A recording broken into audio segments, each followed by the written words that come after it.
괜찮아. 정말 괜찮은 적이 없는데도 입에서 자동으로 나오는 이 말.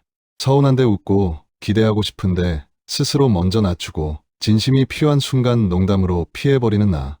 혹시 여러분도 그런가요? 상처받지 않으려고 쿨한 척하다가 어느새 진짜로 아무것도 느끼지 못하는 사람이 된 것 같은 기분.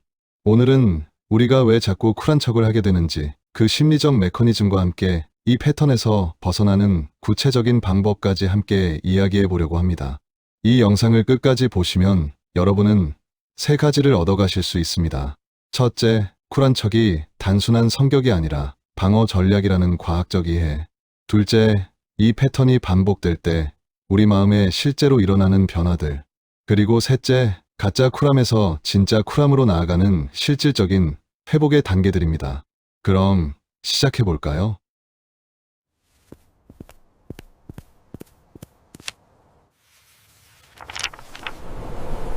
우리가 흔히 말하는 쿨함, 이게 정말 성격일까요? 심리학적으로 보면 전혀 그렇지 않습니다. 쿨한 척하는 행동은 대부분 감정 관리 능력이 아니라 감정을 드러냈을 때 다쳤던 기억에서 만들어진 보호막에 가깝습니다. 쿨한 척하는 사람의 내면에는 보통 이런 전제가 깔려 있어요. 진심을 보이면 지는 거야. 기대하면 실망한다. 아무렇지 않은 척해야 관계가 유지된다. 이런 믿음들 말이죠. 즉, 쿨함은 자기 통제의 미덕이 아니라 상처받지 않기 위한 최소한의 생존 태도인 겁니다. 신경과학적으로 설명하면 우리 뇌의 편도체는 감정적 위협을 감지하면 즉각적으로 방어 모드에 들어갑니다. 과거의 감정 표현이 부정적 결과로 이어진 경험이 반복되면 뇌는 이를 학습해서 감정 자체를 위험, 신호로 인식하게 되는 거죠. 그래서 쿨한 척은 의식적 선택이라기보다 무의식적 방어 반응에 가까운 겁니다. 그렇다면 어떻게 이 패턴에 빠지게 되는 걸까요? 크게 세 가지 경로가 있습니다. 첫 번째, 감정 표현이 불이익으로 돌아온 경험입니다. 서운함을 말했더니 너 왜 그렇게 예민해? 라는 말을 들었을 때, 기대를 드러냈더니 가볍게 무시당했을 때, 좋아한다고 솔직하게 말했더니 오히려 관계의 주도권이 넘어갔을 때, 이런 순간들이 쌓이면 뇌는 학습합니다. 감정은 곧 위험이라고요. 두 번째는 관계에서 늘 센 사람이 살아남는 구조를 목격한 경험입니다.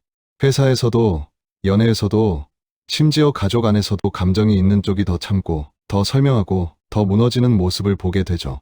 그래서 무의식은 선택합니다. 그럼 난 아무것도 기대하지 않는 사람이 되자. 그게 더 안전해. 세 번째, 쿨함이 성숙함으로 오해받는 사회 분위기입니다. 어른스럽다는 말이 감정에 휘둘리지 않는다와 동의어처럼 쓰이고, 쿨하다는 말이 집착하지 않는다는 칭찬처럼 들리는 문화 속에서 우리는 감정 처리 능력과 감정 차단을 구분하지 못하게 됩니다. 그런데 여기서 중요한 게 있습니다. 이 모든 과정이 우리 잘못이 아니라는 거예요. 이건 생존을 위한 합리적인 적응이었던 겁니다. 그런데 문제는 여기서부터입니다. 이 쿨한 척이 반복되면 우리 마음에 정확히 어떤 일이 일어날까요? 겉보기엔 안정적인데 안쪽은 점점 메마르기 시작합니다. 상처받아도 괜찮아라고 말하고, 서운해도 바로 웃어넘기고, 기대가 생기면 스스로 먼저 낮추고, 관계가 가까워질 타이밍에 일부러 거리를 두고, 진심이 필요한 순간 농담이나 쿨한 말로 빠져나오는 거죠. 심리학에서는 이를 감정 억제 전략이라고 부르는데, 단기적으로는 효과적이지만 장기적으로는 엄청난 대가를 치르게 됩니다. 스탠퍼드 대학의 제임스 그로스 교수 연구팀에 따르면 감정 억제를 습관적으로 사용하는 사람들은 스트레스 호르몬인 코르티솔 수치가 지속적으로 높게 유지되고 사회적 친밀감 형성에도 어려움을 겪는다고 합니다. 이 상태가 오래되면 느끼지 않는 사람이 아니라 느낄 줄 잊은 사람이 됩니다. 감정 근육이 퇴화하는 거예요. 그렇다면 장기적으로는 어떤 결과가 나타날까요? 네 가지 주요한 변화가 있습니다. 첫째, 감정의 평탄화가 일어납니다. 크게 아프지는 않지만 크게 설레지도 않는 상태. 심리학에서는 이를 정서둔화라고 부릅니다. 부정적 감정만 차단할 수 없어요. 감정 시스템은 하나로 연결되어 있기 때문에 슬픔을 차단하면 기쁨도 함께 희미해집니다. 삶의 해상도가 떨어지는 거죠. 둘째, 관계에서 은근한 고립감을 느끼게 됩니다. 사람들과는 연결되어 있는데 나를 진짜 아는 사람은 없다는 느낌. 외로움은 사람 수가 아니라 진심의 깊이에서 옵니다. 브라운 대학의 연구에 따르면 진정성 있는 자기 노출 없이는 친밀감이 형성될 수 없다고 합니다. 셋째, 이유 없는 공허함과 무기력이 찾아옵니다. 딱히 불행하지도 않은데 허전하고 잘 버티고 있는데 잘 살고 있는 느낌은 없는 상태. 감정을 누른대가는 결국 공허함으로 돌아옵니다. 넷째, 나중에는 쿨한 나에게도 실망하게 됩니다. 나는 왜 그때 아무 말도 안 했을까? 조금만 솔직했으면 달라졌을 텐데. 이 순간 쿨함은 자기 보호가 아니라 자기 배신의 다른 이름이 됩니다. 그렇다면 진짜 쿨함과 가짜 쿨함은 뭐가 다를까요? 가짜 쿨함은 상처를 숨기지만 진짜 쿨함은 상처를 인정합니다. 가짜 쿨함은 감정을 차단하지만 진짜 쿨함은 감정을 다룹니다. 가짜 쿨함은 아무 말도 안 하지만 진짜 쿨함은 필요한 말은 합니다. 가짜 쿨함은 기대를 없애지만 진짜 쿨함은 기대하되 집착하지 않습니다. 핵심은 이겁니다. 쿨함은 감정이 없는 상태가 아니라 감정을 감당할 수 있는 상태를 말합니다. 감정을 느끼되 휘둘리지 않고 상처받되 무너지지 않고 기대하되 집착하지 않는 것. 이게 진짜 쿨함입니다. 그렇다면 어떻게 해야 할까요? 쿨함을 벗어나는 게 아니라 업그레이드하는 방법을 말씀드리겠습니다. 1단계, 나에게는 쿨할 필요가 없다는 걸 인정하는 겁니다. 남에게 보여줄 쿨함 말고 나에게 솔직한 감정 일기부터 시작해보세요. 오늘 나는 서운했다, 화났다, 외로웠다.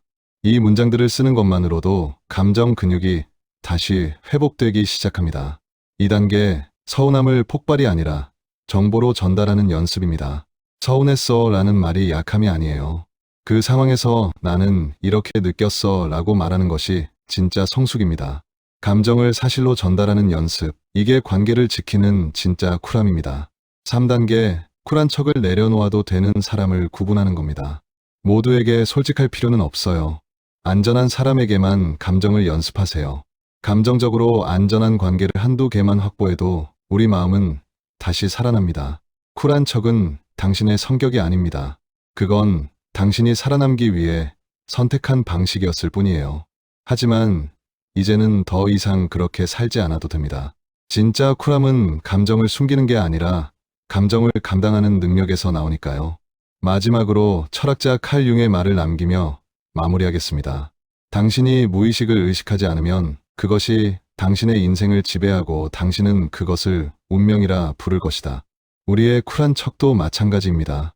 그것을 알아차리는 순간 우리는 선택할 수 있게 됩니다. 오늘 영상이 도움이 되셨다면 좋아요와 구독 부탁드립니다. 여러분의 작은 클릭 하나가 더 많은 사람들에게 이 메시지를 전할 수 있습니다. 오늘도 진심으로 살아가시길 응원합니다. 감사합니다.